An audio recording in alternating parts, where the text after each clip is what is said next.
Última hora del programa, la hora de Venezuela, la hora de Noel Alejandro Leal. Es el momento en que podemos escuchar una opinión clara y certera.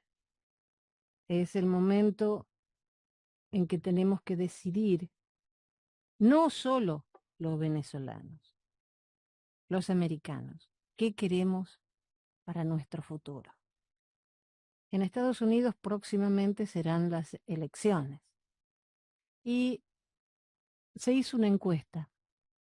Donald Trump o Kamala Harris, ¿qué opinan los venezolanos sobre las elecciones en Estados Unidos? Quiero saludar a Noel Alejandro Leal y comenzar con este tema. Muy buenas madrugadas, Noel. Buenas madrugadas, Jenny, y a todos los que nos acompañan hoy. Como siempre, gracias por esta nueva oportunidad. Hola. Les recuerdo que en Venezuela Vetada contamos con tu aporte para continuar con este labor, este andar, para despertar a Venezuela, lejos de la fantasía, lejos de lo que solo legitima la tiranía. Pueden comunicarse conmigo a través de mis redes sociales, pueden hacer soporte de manera directa al PayPal. Les recuerdo, estoy en Caracas y todo aporte es válido y necesario en este llamar al despertar de Venezuela. Gracias. Te decía que Dime ya. esta encuesta que se hizo me llamó la atención. Me puse a leerla y me pareció raro. Hay un caballero, señor de 62 años, que dice son todos iguales, no se sabe cuál es peor, pero celebra que exista una mujer candidata y afirma que se decantaría por ella porque las mujeres están dando la pauta en el mundo. Bueno, vamos a Soy, entrar de soy, frente. sí, soy una dama y no quiero contestar.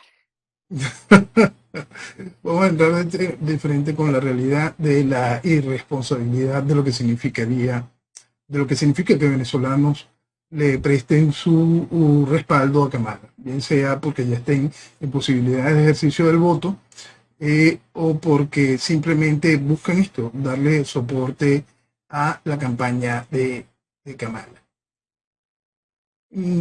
¿Cómo resumir el comportamiento? Bueno, son idiotas. Básicamente son idiotas, ¿no? Porque mucho del venezolano que ha huido de Venezuela no entiende por qué huyó. Cree que huyó porque hay un problema económico o hay un problema de delincuencia o hay... No. Lo que destruye a Venezuela se llama socialismo.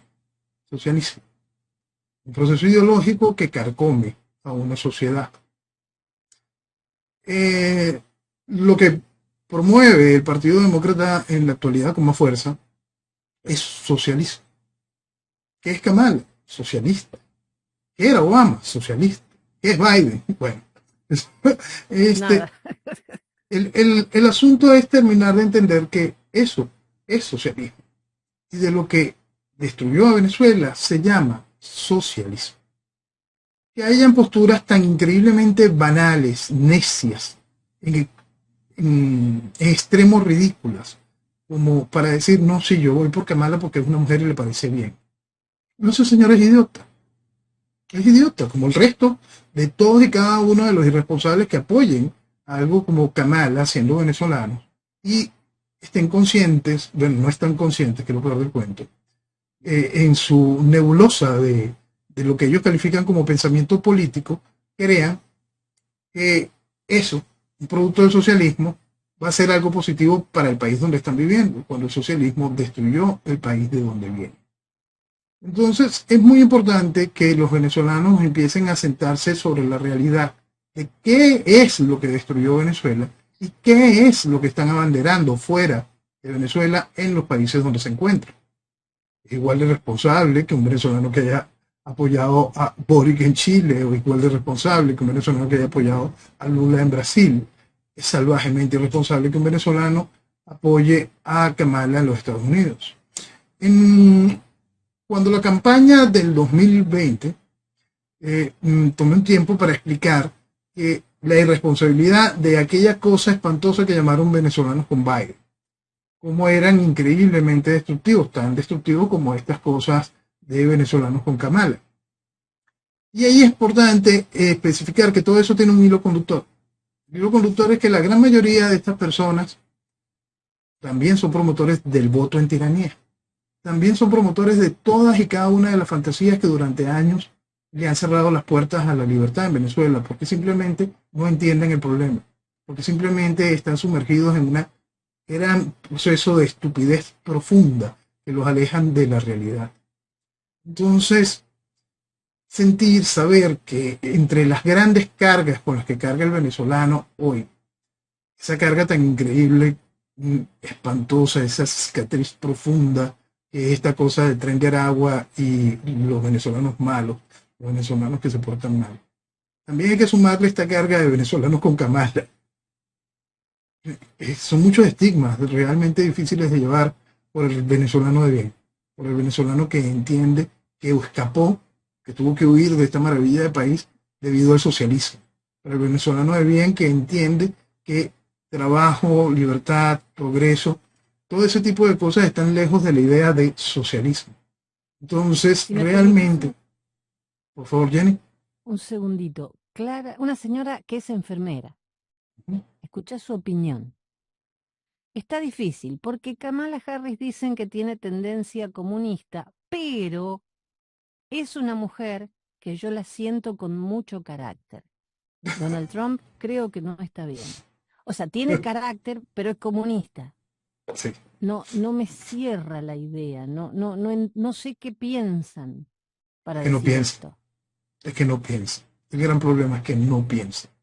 Porque si pensara un poquito, ¿entiendes? Es comunista, ya simplemente tú tienes que alejarte y buscar algo diametralmente opuesto a eso. Porque es el comunismo lo que va a matarte. Pero tiene carácter. Va a tener la ausencia de carácter que tiene la señora en cuestión, y con esta no me estoy refiriendo a Kamala, sino a la de la encuesta, es impresionante. Pues. Es una ausencia de criterio. Es esa falta de criterio, una escasez de criterio generalizada en mucha población venezolana que todavía no sabe ni por qué huyó, y en su increíble vacío se dejan guiar por esos degeneradores de opinión que les dijeron aquello de venezolanos con Biden, que hicieron posible todo lo que ha sido de beneficio para la administración chavista, la administración Biden-Harris en los Estados Unidos. Eso lo explicábamos completo en aquella campaña del 2020, explicábamos el daño, explicábamos cómo la posibilidad de que llegase Biden al poder en aquel momento le traería a Maduro tranquilidad, al chavismo tranquilidad en el ejercicio del poder, tal como ha sucedido. Veríamos cómo en aquel momento especificábamos que lamentablemente en mi país hay una gran carga de mezquindad también, por mucha gente que entiende en el fondo que puede ser increíblemente dañino la llegada de la estructura de Kamala, que no era increíblemente dañino para Venezuela, la llegada de la estructura de la administración Biden, entran en la mezquindad de decir Trump no hizo nada. Y ahí vamos a un punto que siempre es muy importante y siempre recalco. ¿Hay alguna obligación para que tuviese que venir y agarrar y sacar a...? No, eso es responsabilidad de los venezolanos. Pero hay un punto que es fundamental que yo siempre le agradeceré al presidente Trump y siempre se lo agradeceré mucho y busco que todos los venezolanos terminen de entender esa regla. Ese hombre se paró en la Asamblea General de las Naciones Unidas en 2 oportunidades y en 3 oportunidades en el discurso del Estado de la Nación a decir cuál era el problema de Venezuela. El problema de Venezuela es socialismo. Ese hombre hizo posible que 60 naciones, no por decisión de Venezuela, sino por su visión política, desconocieran al chavismo como gobierno. Eso lo hizo él. ¿Qué ofreció Venezuela? Lo que ofreció Venezuela fue la estafa del interinato y una comiquita ridícula, una caricatura ridícula que se llama Juan Guaidó. Eso es responsabilidad de Venezuela. Y esas son realidades que terminar de entender. Quien crea en su cabeza absurda que mañana la administración Biden-Harris va a traer algo positivo para la administración Harris-Walz, va a traer algo positivo para el desarrollo, para la libertad de Venezuela, simplemente es un idiota. Un idiota y raya el esquema de traidor a la patria. Quien espere de que venga el presidente Trump mañana y agarre y saque y traiga. No, señores, porque para terminarla de poner, ya Venezuela traicionó. Venezuela lo que ofreció fue esa fricatura. Claro, de manos en aquel momento cualquier posibilidad de salida. Esa es una gran realidad. Porque qué salida se podía dar cuando lo que iba a representar Venezuela, una Venezuela increíblemente inestable, es algo tan ridículo como el guiado, o algo tan ridículo con lo que se pretenda jugar a la democracia en Venezuela. Por supuesto que en ningún momento ningún gobierno del mundo va a decir, sí, está bien que ustedes no tengan un gobierno no democrático por un tiempo mientras ponen orden. Ningún país lo va a admitir. Pero el asunto es que cuando te obligan a que tengas que jugar a la democracia, a extraer la tiranía, ya sabemos y hemos conversado mucho sobre lo que sucede.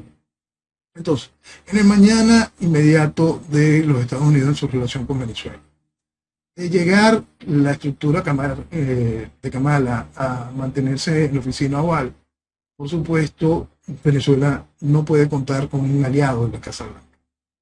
De llegar el presidente Trump de nuevo a la oficina de Oval, Venezuela cuenta con aliado en la cabeza en la Casa Blanca. Allí hay que poner también detalles que son importantes y hay que poner en marco real lo que significa lo que está sucediendo hoy geopolíticamente. ¿Cuáles son los fuegos que hay que apagar primero? Y bien Venezuela en una etapa de la previa administración Trump podía tener los faros y la preeminencia, ahora no. ¿Por qué? Porque lo que sucede en Europa es realmente grave. ¿Por qué? Porque lo que sucede en Medio Oriente es realmente grave. ¿Por qué? Porque lo que va a poder encenderse muy pronto en Asia es realmente grave. Entonces, mientras Venezuela siga para más, presentando estructuras dentro del marco de la democracia y el resto de las fantasías que no tienen nada que ver cuando nos encontramos en tiranía, o cuando el pensamiento del venezolano sea similar al de esas personas que citaste, donde simplemente la ausencia de pensamiento es lo que brilla, no vamos a poder encontrar un aliado. No importa si es en la Casa Blanca, no importa donde sea. Ningún aliado responder, aliado real que busque la recuperación de la libertad de Venezuela, va a responder de manera positiva cuando lo que Venezuela ofrezca sea porquería, porquería y vacío. Entonces, es muy importante comprender la realidad. Si bien quizás no tengamos el mismo nivel de aliado que tuvimos durante la primera administración, piensen que es mejor tenerlo a él por mucho que tener a ellos que sabemos hacia dónde va, que no es otra cosa que el mantenimiento del proceso de la tiranía venezolana, de la tiranía chavista, de lo que ha destruido el país, de la razón por la que huyeron. Eso sería válido que los venezolanos despertaran ante esa realidad. Dos opiniones solas hablaron a favor de Trump. El resto, la señora Harris. Bien. Sí, puede haber mucha manipulación mediática, puede haber, por supuesto, que quien se encarga de hacer la encuesta y de publicarla tenga que ser tendencialmente a favor de Harris. Pero el hecho de que existan opiniones de venezolanos a favor de el proceso socialista ya simplemente es algo que el resto del venezolano tiene que saber que tiene que dejar atrás, poner aparte. Es igual de dañino para la imagen de Venezuela que aquella cosa que llaman emprender algo.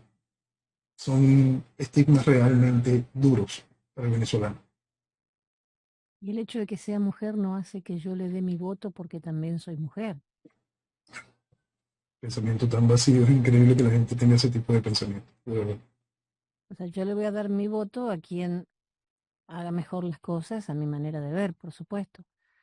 Y, y es como conseguir un trabajo porque soy mujer o porque soy minoría. Por cuotas, sí. Yo lo quiero por capacidad, punto. Bien, Así de sencillo. seguimos. Tengo más noticias para preguntarte. Esto es increíble la conclusión a la que llegó la ONU. La misión internacional para Venezuela revela nuevos crímenes perpetrados en el período electoral. ¿Cuánto hace que se viene hablando de los abusos que hubo en estas elecciones? Bueno. vamos a colocar que la ONU son como esas cosas de palacio que van despacio, ¿no? Claro. Lo cierto es que sí, por supuesto que el chavismo cometió nuevos crímenes en el periodo electoral, titular después de cada elección. Es el mismo titular después de cada elección. Que la ONU tome nota, todo ese tipo de cosas funcionan y son importantes en el expediente Venezuela. Es importante que el venezolano entienda que nada de eso nos va a traer la salida de esta desgracia. Pero sí son importantes para el expediente de Venezuela. ¿Por qué? Porque el expediente de Venezuela tiene que ser enarbolado con muchísima fuerza en el mañana, posterior a la tiranía. Para que se coloquen durante tantos años, tantos supuestos esfuerzos de tantos mecanismos internacionales diciendo cosas que eran increíblemente obvias sobre lo que sucedía en Venezuela. Y aún así, la tiranía continuaba con el visto bueno de muchos otros países o de esos mismos países haciendo negocios de manera indirecta con la tiranía, manteniendo la tiranía a flote, a la tiranía fortalecida y a la tiranía dentro de un espacio todavía muy cómodo dentro del concierto de las naciones. Don Borrell, te suena el nombre, ¿no? Mucho. Advirtió que la alianza únicamente reconocerá los resultados verificables de las elecciones presidenciales celebradas el 28 de julio pasado. Todavía no reconoció, por supuesto, pero dice que la Unión Europea está dispuesta a usar todas las medidas por la democracia en Venezuela. ¿Qué Bueno, medidas? vamos a resumirla también en palabras de el presidente electo de Edmundo García Urrutia, Ujú. Edmundo González Urrutia. Este, las palabras de él se basan en que el asunto está en la presión democrática. La presión democrática es ese sinónimo de esas medidas a las que habla Borrell.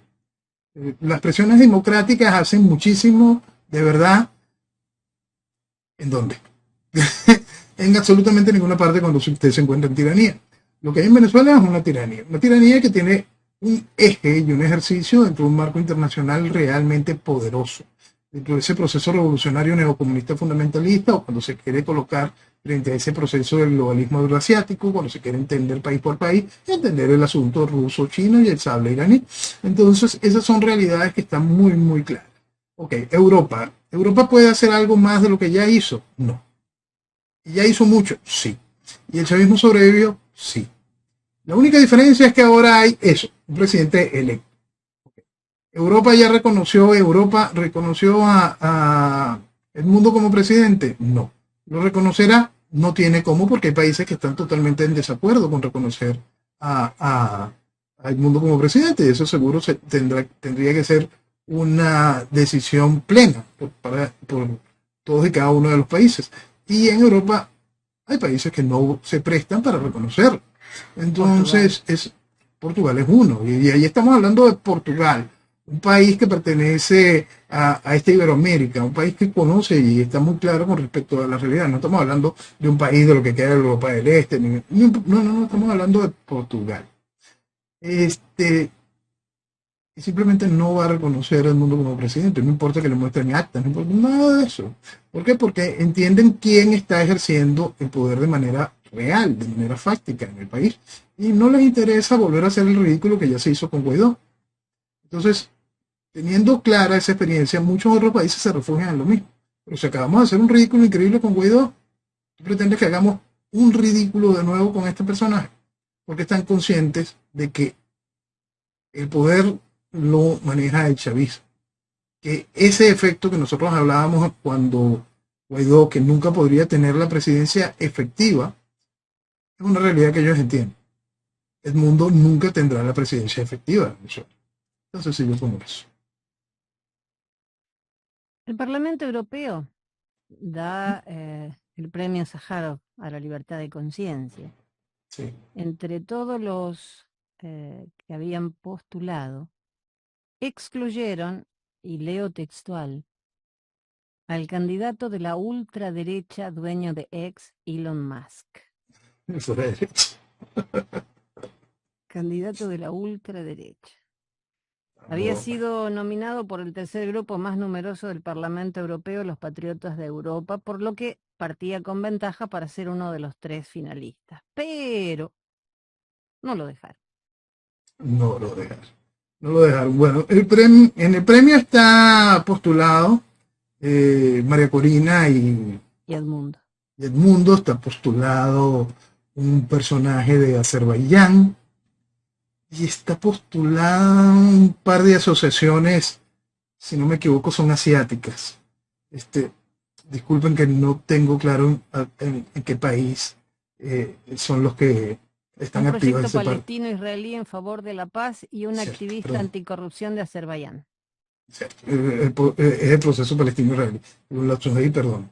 Entonces, Venezuela ya obtuvo, si no mal recuerdo, en el 2017 el premio Sájarov hacia esa estructura opositora. En aquel momento el premio fue más dedicado hacia los presos políticos. Entonces, los presos políticos de aquel entonces recibieron el premio, también lo recibieron otras figuras venezolanas, no entiendo por qué razón hasta Julio Borges está en esa foto, pero en ese momento se encontraba entre los presos políticos Vasco da Costa y José Luis Santa María, que también en su momento recibieron el premio. Pues. Si María Corina y Edmundo reciben el premio, será un premio de consolación por parte de la Unión Europea, pues la Unión Europea no puede declarar a Edmundo como presidente, reconocerlo, pues casi quedaríamos en eso, de premio de consolación. Pues. Premio Consuelo. Sí. Cosa juzgada. El Tribunal Supremo Chavista rechazó un segundo recurso contra la convalidación de la reelección de don Nicolás Maduro. La solicitud de revisión es inadmisible. Y no se puede esperar otra cosa. Ahora, ¿dónde viene lo importante de todo esto? ¿Dónde viene lo importante de todo esto? Porque todo esto hay que entender que eso también es parte de la gracia de la administración Biden-Harris. En todas las conversaciones en México, en todas las conversaciones aparte donde no figuraba la oposición de manera total, que eran las conversaciones que se hacían en Qatar, la gran voz en toda esa discusión era la administración Biden. Pero tomando en cuenta lo que son las conversaciones en México, donde sí participaba esta estructura opositora, y lo que acabó siendo el Acuerdo de Barbados, en el Acuerdo de Barbados se especifica la importancia de que sea reconocido el Tribunal Supremo de Justicia previo a las elecciones. Es más, era parte fundamental. El chavismo solicitó que si los candidatos los candidatos que tenían problemas con sus inhabilitaciones, no iban y presentaban un recurso ante el Tribunal Supremo de Justicia, y ese recurso no era examinado por ellos, no podrían participar. Era el examinarlo por ellos. Era evidente que el chavismo, porque ya lo habían dicho de manera muy clara, María Corina simplemente no iba a contar con el aval de poder participar, para ello iban a mantener la inhabilitación. Aún así, María Corina asistió en base a el Acuerdo de Barbados. Acuerdo de Barbados que ella misma había reconocido como valioso la presencia de un hombre tan serio como Gerardo Blay, que siempre vela por los intereses de los venezolanos. Y bueno, y ahí quedó reconocido el Tribunal Supremo de Justicia. Después vino el proceso electoral donde todos los candidatos, junto con María Corina, hicieron posible que los venezolanos validaran de nuevo al CNE. Entonces cada una de las partes de la estructura tradicional de poderes quedaba de nuevo validada. Por lógica, el Tribunal Supremo iba a hacer lo que hizo este nuevo dictamen. No creo que nadie se vaya a sorprender, pero el problema es que había gente que se sorprendió cuando el primer dictamen. Había gente que se sorprendió porque el Tribunal Supremo no le quitara la inhabilitación a María Corina. Hay gente que se sorprendió. Lo único que le tiene que sorprender, señores, es que esa oposición los hizo lidiar de nuevo a la tiranía. Una tiranía que había sido desconocida por 60 países y que ahora tienen que empezar a ver quién reconoce de nuevo al mundo. Porque Maduro, el chavismo, ya fue reconocido. El único país que se resiste todavía a hacerlo, por supuesto, es los Estados Unidos, más en forma que en fondo, porque no pueden ir contra un discurso tan bien establecido y conviene tenerlo como enemigo. Pero la realidad es esa, señores. El proceso electoral, todo lo que trajo, todo ese tipo de negociaciones reconocidas, trajo la legitimación de la tiranía.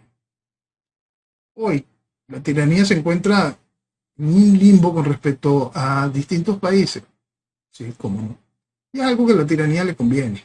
Le conviene porque así asegura más sus esquemas de, de apoyos con la estructura que más le conviene, sin que te puedan mirar feo. Simplemente lo hace hasta por necesidad. Están jugando bien, lo han hecho bien. Entonces, este tipo de cosas, como las que hace el tribunal hoy, simplemente vienen a reafirmar una realidad. La realidad es que la tiranía está allí, sigue trabajando con absoluta comodidad y aquí se sigue pensando pajarito preñado, pajarito de colores, como dices tú.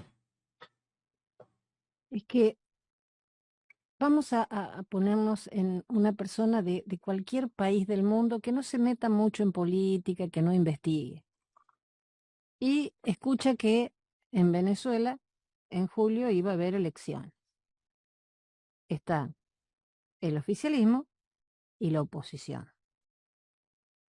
Si hay un lugar donde hay elecciones, donde la oposición está incentivando a la gente que vaya a votar, que vaya a votar, es un país con todas las libertades.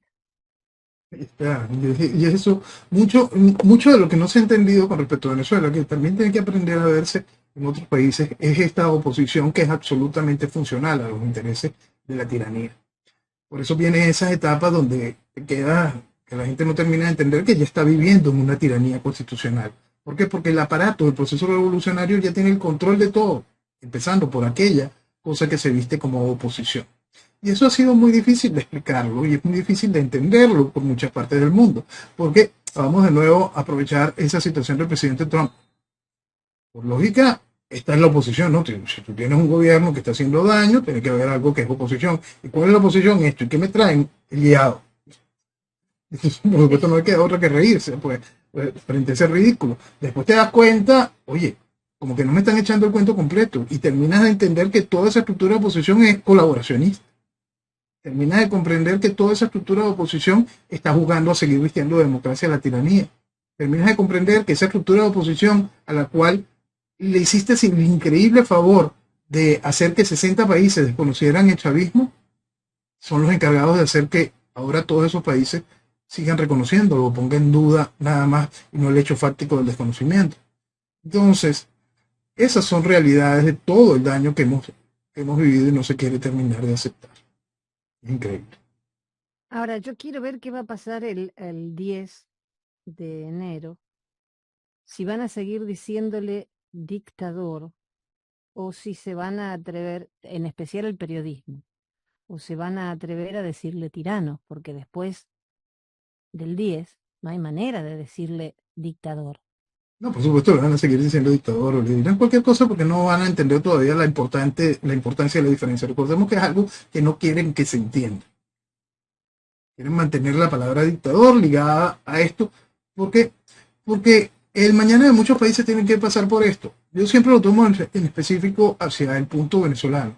Pero en todos los países donde el proceso revolucionario ha venido desmontando el esquema institucional, pronto se van dando cuenta sobre la necesidad de un proceso de fuerza, un proceso dictatorial que ponga orden. ¿Por qué? Porque el país está realmente desmantelado. En el caso particular de Venezuela, el país está realmente desmantelado. Tenemos al enemigo interno ejerciendo gobierno por no los 25 años, ¿no? Desde hace bastante tiempo, si tomamos toda la etapa socialista que vivió Venezuela, pero en estos 25 años, el enemigo interno de la nación ha destrozado a Venezuela de manera consciente. Porque tenemos que recordar que todo lo que hizo Chávez y todo lo que hace el chavismo es para la destrucción de Venezuela y del venezolano. Ese es su objetivo. Pretender mirar el chavismo como algo que, oye, es un mal gobierno, es simplemente de gente realmente estúpida, gente que no tiene noción sobre lo que ha hecho el chavismo durante todos estos años y en la posición tan delicada en la que nos encontramos. Entonces, Afuera no van a terminar de entender eso. ¿Por qué? Porque la palabra dictador tiene que seguir siendo masillada. No puede verse nunca como una alternativa para la regeneración de países que han quedado destrozados por una tiranía. Noel, es una pregunta difícil, con una respuesta simple, pero quiero tu respuesta. 10 de enero. ¿Qué panorama se encuentra Maduro? ¿Y qué posibilidades tiene la oposición de asumir el poder? Ok, primero habría que dividir qué es oposición. Okay. Si estamos hablando de esa estructura opositora, la misma estructura opositora, Rosales, Capriles, Leopoldo, María Corina, Edmundo, posibilidades de tomar el poder el 10 de enero no tienen ninguna. Vamos a poner el 99% en contra. Un 1% para que uno no sea totalmente taxativo. Vamos a dejarles un margen. Sí. Ahorita acabo de decir que el mundo no tendría nunca la presidencia efectiva. Vamos a decir que tiene un 1%. Pues. No vamos a ser tan lapidarios como cuando fuimos con Guaidó, donde dijimos que nunca tendría la presidencia efectiva. La verdad, no lo va a tener, pero bueno. No. Entonces vamos a que la gente tenga ese juego de que existe ese un 1% de posibilidades de que el 10 de enero obtengan la presidencia. ¿Qué viene el 10 de enero? El 10 de enero Maduro seguramente se fundamentará ante la Asamblea Nacional. Es bien importante esto. ¿Por qué? Porque la anterior juramentación de Maduro no fue ante la Asamblea Nacional. La anterior juramentación de Maduro fue ante el Tribunal Supremo de Justicia. El librito ridículo brinda esa posibilidad. La Constitución de 1999 dice de manera clara que el presidente se tiene que juramentar ante la Asamblea Nacional, presidida por Jorge Rodríguez en esta oportunidad, o puede juramentarse en el Tribunal Supremo de Justicia. En el anterior reelección de Maduro, Maduro fue y se juramentó en el Tribunal Supremo de Justicia. Para hacer eso, previamente ya había presentado el informe de memoria y cuenta ante el Tribunal de Justicia, algo que también debería haber hecho ante la Asamblea Nacional. Y así fue pavimentando el espacio para aquello. Pero en este 10 de enero, Maduro quiere volver para su juramentación en la tribuna de la Asamblea Nacional. Y eso es lo que sucederá el 10 de enero. En cuanto a lo que tiene que ver con juramentaciones en Venezuela. ¿Puede haber una juramentación en el exilio? Sí, eso es otra cosa. ¿Edmundo se puede juramentar en el exilio? Sí, ¿cómo no se puede juramentar en el exilio? Y esa juramentación pueden asistir embajadores de países que desconozcan el chavismo. ¿Cómo no? Eso lo podemos esperar. Podemos ver un show realmente distinto. Un show aún con mucha más espectacularidad de Guaidó juramentándose en la avenida Francisco de Miranda. Eso lo podemos ver. ¿Eso significa presidencia efectiva? No. Significa nada más el control de los activos de Venezuela, pero con glamour. Claro. Y Maduro dijo que asistiré formalmente al cumplimiento del juramento constitucional, basado en una democracia profunda, directa, popular y socialista, para servir a los grandes intereses de la nación. Tú sabes, no, y es que dice ahí dos cosas que son fundamentales. Una democracia socialista, sí, que es muy importante que la gente lo entienda, porque este es un proceso revolucionario socialista. La parte de popular es parte de un ingrediente constante en el discurso, pero la otra es la más preocupante, democracia directa. La democracia directa son procesos tumultuarios. Son procesos donde se van eliminando estructuras como el Congreso bicameral. Se van eliminando estructuras como lo que eran las juntas parroquiales y comienzan estas cosas de consejos comunales, estas cosas de CLAPS y todo este tipo de cosas al ejercicio del gobierno. La democracia directa no es otra cosa que un proceso tumultuario donde alguien grita muy duro y ese que grita tiene el apoyo del Ejecutivo Nacional y así es que se gobierna. Entonces, eso es socialismo, porque el socialismo siempre es tumultuario, todo ese tipo de cosas de los soviets, que son no es otra cosa que asambleas, de aquellos mismos conceptos que van en contra de cualquier pensamiento lógico para el desarrollo de una nación. Entonces, de ese discurso hay que tomar esas dos palabras, democracia directa y democracia socialista. Cosa de lo que tiene que huir cualquier nación que quiera futuro, desarrollo, progreso, libertad. Cualquier nación que no quiera caer en un infierno como el que está viviendo Venezuela. Noel, hay una persona que yo tenía un poco olvidada, hace tiempo que no hablaba con de él, y ahora lo tengo que volver a nombrar, porque Nicolás Maduro designó a Alex Saab como ministro para la Industria y Producción Nacional. Alex ministro. Tú sabes que tengo un amigo que colocó un tweet donde dice que Alex Saab le debería de mandar por lo menos una caja de bombones, un ramo de flores a Andrés Corino, porque si a alguien le debe el puesto es a ella. Y habla de eso, que de verdad es algo muy poco elegante que Alex Saab no lo haga. Y es eso. Es increíble que Alex Saab sea ministro. No, es increíble que Alex Saab No, esté fuera, que esté tras las rejas. Y eso es parte también de los acuerdos de Barbados, es parte de la colaboración que hizo posible que se llegara a elecciones en tiranía, es parte de la terrible realidad que estamos viviendo. Entonces, que Alex Saab sea ministro es algo lógico, totalmente lógico, es parte también del arsenal de insultos y de burlas, con la cual el chavismo hace no solo escarnio en la población, sino a nivel mundial, ¿no? Se le mira aquel, ahora es ministro. Y es una licencia importante, ¿no? En ese sentido, también estamos hablando de que Alex Saab es un ciudadano colombiano, al cual le estás dando un ministerio importante, que no importante si el país tuviese algún tipo de producción nacional, porque un ministerio va en esa área. bueno, pero supuestamente se lo dio porque está seguro que con su gran capacidad gerencial y compromiso con nuestro pueblo, impulsará el desarrollo de todo el sistema industrial de Venezuela en el marco del proceso de construcción del nuevo modelo económico.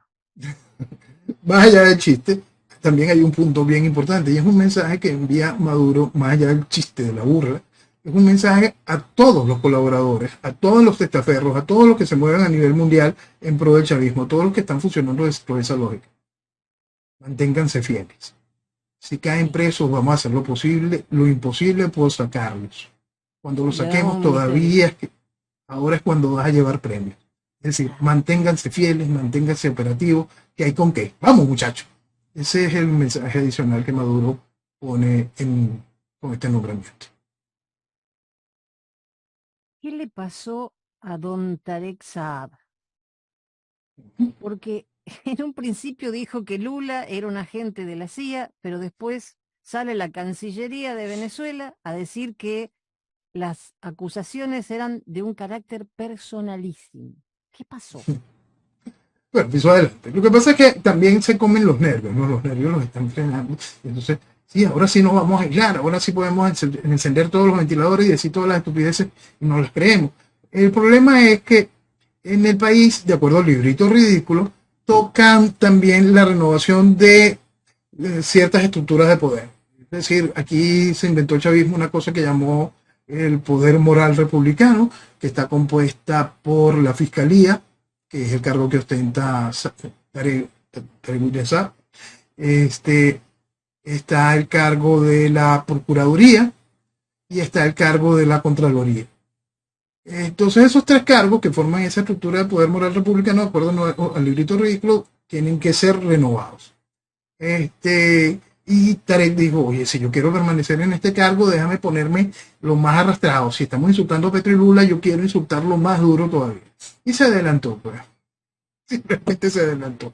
Hizo el peine, quizá alguien le aconsejó muy mal, alguien que quiere desplazarlo de la fiscalía, y listo, más nada.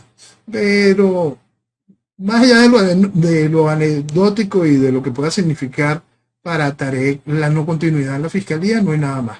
En mi opinión, Tarek no va a continuar en la fiscalía. En mi opinión, el gobierno sabe hacer muy bien las cosas en este sentido, ¿no? Entonces, yo creo que Tarek le van a dar la posibilidad de que vuelva a ser gobernador de Anzoátegui, ¿no? Porque hasta en eso fueron muy inteligentes. La gobernación de Anzoátegui hoy la ocupa una DECO,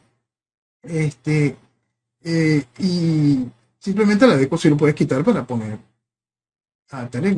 Se vería muy feo quitar a uno de los tuyos tradicionales, que ya estás ostentando el poder, bajo qué excusa. Pero a Tarek no, quitar a la DECO es bastante fácil. Ahora, Maduro destituyó a 2 hombres de inteligencia militar, mantuvo al ministro de Defensa e hizo cambios en la cúpula militar. ¿A qué se deben todos estos cambios? Ok, vamos a poner entre comillas cambios. Vamos a poner entre comillas cambios. ¿Qué es lo máximo de la estructura militar venezolana? El Ministerio de la Defensa. ¿Quién está en el Ministerio de la Defensa? Padrino López por 10 años. Sí. 10 años llevó Padrino López en el poder. Padrino López, el que iba a ser ministro de Defensa de Capriles. Padrino López, el que era el supuesto socio de Guaidó y Leopoldo López cuando la ridiculez del 30 de abril del 2019. Ese Padrino López continúa siendo la cabeza de la Fuerza Armada del Ministerio de la Defensa. Permanece en el cargo el comandante del Comando Ejecutivo Operacional. El cargo permanece, es decir, seguimos poniendo comillas con respecto a cambios. Permanece en el cargo el comandante de la Guardia Nacional, premiado después de la represión y toda la efectiva represión que usó posterior a las elecciones, permanece él en el cargo. Llega a la comandancia del ejército el hermano del que está encargado en el comando operacional del CEO, el hermano. Entonces ahí siguen notando los cambios, ¿no? En contrainteligencia militar. En contrainteligencia militar sale Hernández Dalá. Hernández Dalá, quien crea que Hernández Dalá sale porque se le está volteando el chavismo o algo de eso, no entiende el comportamiento de Hernández Dalá y lo que tiene encima en acusaciones de violaciones de derechos humanos. También él viene no solo de la división de contrainteligencia militar, sino también él manejaba el regimiento de Guardia de Honor, que es la Guardia Presidencial, pues. ¿Quién sustituye a Hernández Dalá? Alguien que viene de la Guardia de Honor, de la estructura de la Guardia Presidencial, y que viene de ser comandante de la milicia bolivariana. Es decir, la milicia bolivariana, ese cuerpo de infiltración social, que es la milicia bolivariana, un cuerpo que se inventó Chávez e incorporó a las Fuerzas Armadas, es el nuevo director de contrainteligencia militar. Y en el SEBIN, que son los cargos que hicieron bulla, ¿no? Esto y lo del SEBIN. En el SEBIN sale un hombre que le era fiel a Diosdado Cabello y entra un hombre que le es más fiel a Diosdado Cabello. Oh. Entonces sale Juan López, que es un hombre que estuvo ya cualquier cantidad de años en la estructura vinculada a la estructura del Ministerio de Justicia que hoy ostenta Cabello y vinculado por supuesto al SEBIN. Y entra un hombre de apellido Cabello, no sé si es primo de Diosdado, pero sí sabemos que está ligado a cuánto espectáculo de corrupción ha habido, y es ahora ese nuevo director del SEBIN. Por eso es que este asunto de cambios hay que verlo en la dimensión grandota. Para mí me da mucha risa porque me comentan, hay un análisis que dice que la salida del que estaba en el SEBIN es porque era pieza de Diosdado. Ah, el que está claro, entrando. como ellos están peleados, seguro. Sí, y miren el que está entrando. Entonces, por eso ese asunto de cambios hay que colocarlo en la dimensión completa, en la realidad, y algo que nosotros habíamos bien dicho. Por supuesto que en el hecho de que la tiranía constitucional tenga que tomar y pasar de una vez al hecho de tiranía fáctica, tiene que nuclearse y hacer más efectivo su avance. Por eso, quizá el único cambio realmente notable en ese proceso de nuclearse fue la reincorporación de Diosdado al Ministerio de Interior y Justicia. El resto son simplemente cambios técnicamente accesorios frente a la realidad que se está viviendo. El jefe de inteligencia militar era don Hugo Carvajal, ¿no? Antes. Hace mucho tiempo, fíjate. El tiempo que duró el Pollo Carvajal en inteligencia militar fue bastante largo. Y después de eso, el tiempo más largo lo tuvo ahorita Hernández Dalá. Entonces es importante entender cómo ha funcionado eso y cómo ha trabajado. Hugo Carvajal, eso lo hablábamos de aquel momento, era de esa estructura de los 4F, de los 4 de febrero, de esas personas que estaban muy ligadas en aquel entonces a Chávez y tuvieron su espacio, pero que no terminaban de funcionar dentro de los aspectos de hacia dónde va la revolución, ¿no? No porque no se tuviesen capacidad de arrastrarse o hacer cosas de esas, no, sino simplemente creían que ellos tenían que tener una posición preponderante. Entonces, en ese grupo estaba no solo Hugo Carvajal, sino Rodríguez Torres. Precisamente estamos hablando ahí, el que era director de inteligencia militar y el director del SEBIN. Entonces, por supuesto, los dos cayeron en desgracia en su momento. Sí, cayeron en desgracia porque es eso. El espacio era de ellos, estos 4F que sentían que tenían que tener ellos una preponderancia por encima de Maduro, pues. Sí, porque Maduro no era un 4F ni venía de las Fuerzas Armadas, cosas de estas. Vámonos para los BRICS, Ujú, que están haciendo pruebas para lanzar su propio sistema de pagos, el BRICS Pay. ujú. Pero el régimen venezolano dijo estar batallando para ingresar como miembro pleno al grupo de los BRICS. Esto lo anunció doña Delcy Rodríguez. Así es, así es. Y esto es bien, bien, bien interesante, porque los BRICS entran en un riesgo. El riesgo de Venezuela, no, el riesgo no es Venezuela. El riesgo es convertir a los BRICS en un G77, una cosa de estas inútiles, más allá de para hacer bulla internacional, y que pierda el objetivo. ¿Por qué? Porque si bien Venezuela es interesante para la estructura de los BRICS, no porque sea una potencia económica hoy, sino por lo que es como potencia real, Claro. este, China va a tener que empezar a conversar con Rusia sobre, epa, vamos a manejar esta fiesta con orden. Pues si no vamos a volver a convertir esto en un chiste como lo que teníamos antes y no en la función de lo que nosotros queremos. Y eso lo traigo a colación porque Cuba quiere pertenecer a los BRICS. Por supuesto que la entrada de Venezuela en los BRICS y no meter a Cuba no sería nada elegante por parte tanto de Rusia como China en el asunto. Pero ahí vamos a ver por fin un decantamiento sobre cosas interesantes, en mi opinión. Yo doy por hecho la incorporación de Venezuela a los BRICS, pero no así la de Cuba. Yo creo ¿Qué que aporta China, Cuba? este, control político. Eso es verdad, Ah, ah, ah, control político. claro.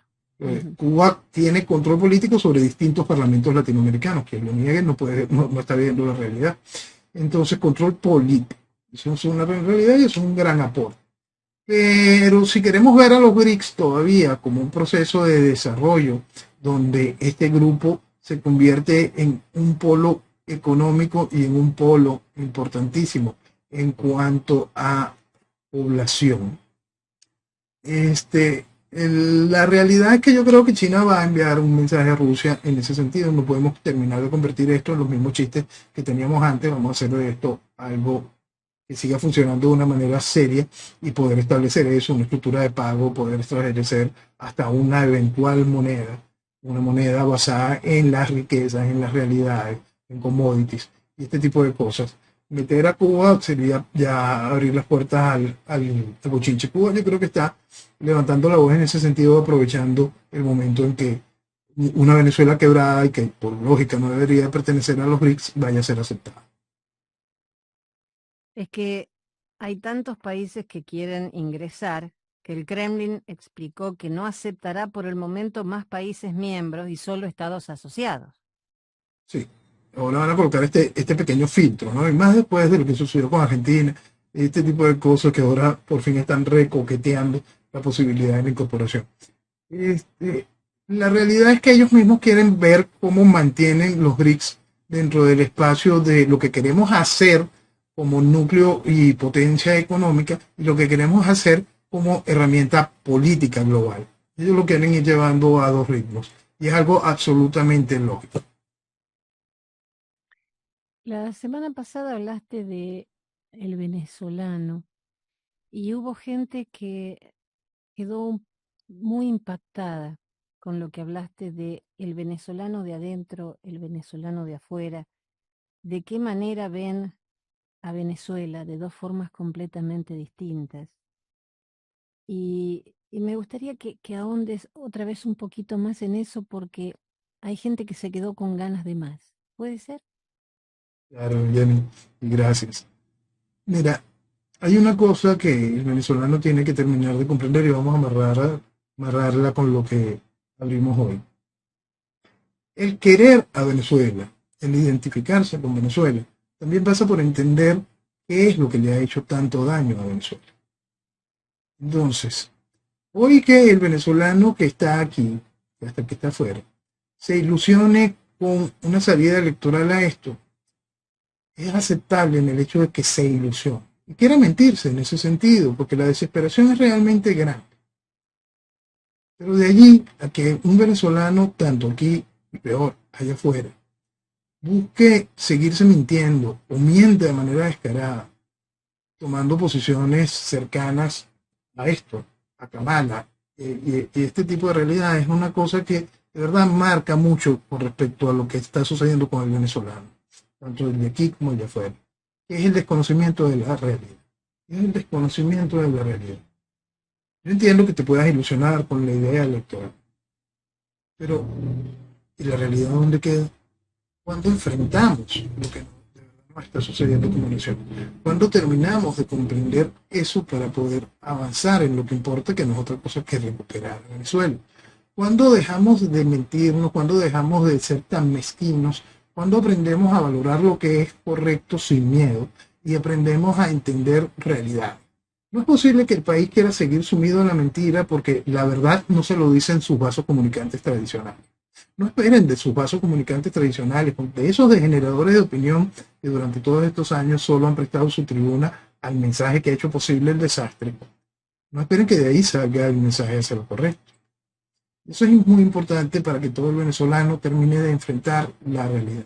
Es una realidad que, como siempre repetimos, está en el fuero interno de cada venezolano. Una realidad en la que sabemos de manera muy clara que la tiranía llegó aquí gracias a un proceso de ir socavando la lógica del pensamiento.